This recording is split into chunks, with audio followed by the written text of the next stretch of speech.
Deuteronomy 11, love as obedience. Moses lifted his voice once more to the new generation. Love the Lord your God and keep his charge and his commandments always. He reminded them that their eyes had seen the hand of God. Pharaoh humbled, the Red Sea parted, the wilderness preserved, and the earth opening to swallow rebellion. Moses painted two pictures: Egypt, where water came from human labor, and the Promised Land, where rain came from heaven, a land cared for by the eyes of God from year's beginning to year's end. He spoke of blessing and curse, not as threats, but as choices of the heart. Obedience would bring life, fruitfulness, abundance. Disobedience would bring dryness to the soul. Faith was not merely belief, it was choosing the path where love leads. Deuteronomy 12, worship in God's chosen place. Moses spoke of worship not as something Israel could shape, but as something God himself ordained. He told them to destroy all traces of the idols that dwelled in Canaan, the high places, the groves, the altars, and carved images. Israel was not to imitate the worship of the nations. Instead, the Lord would choose a place for his name to dwell. There they would bring offerings, vows, tithes, and sacrifices. Worship was not to be casual, nor according to preference, but shaped by the holiness of the one they served. Take heed, Moses said, that thou inquire not after their gods. Purity was the foundation of worship.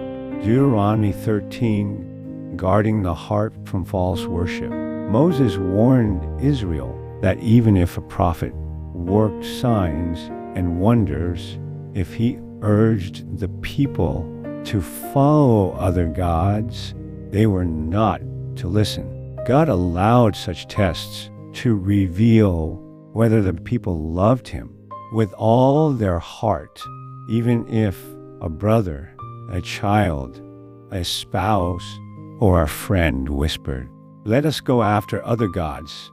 They were to resist.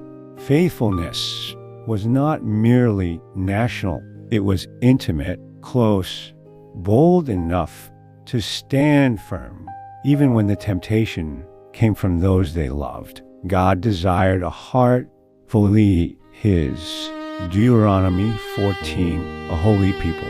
Moses reminded them, "Ye are the children of the Lord your God." Their identity shaped their conduct. They were not to imitate pagan mourning practices nor consume what was forbidden. Their diet marked them as distinct, a people mindful of holiness in everyday life.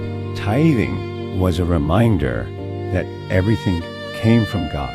Every 3 years, tithes were stored for the Levite, the stranger, the fatherless, and the widow.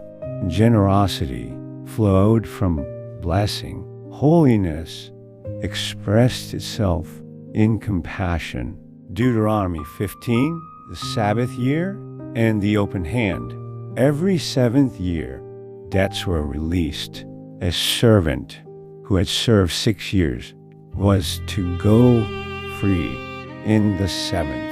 But if a servant loved his master and desired to stay, he could become a willing bondservant, choosing love over independence.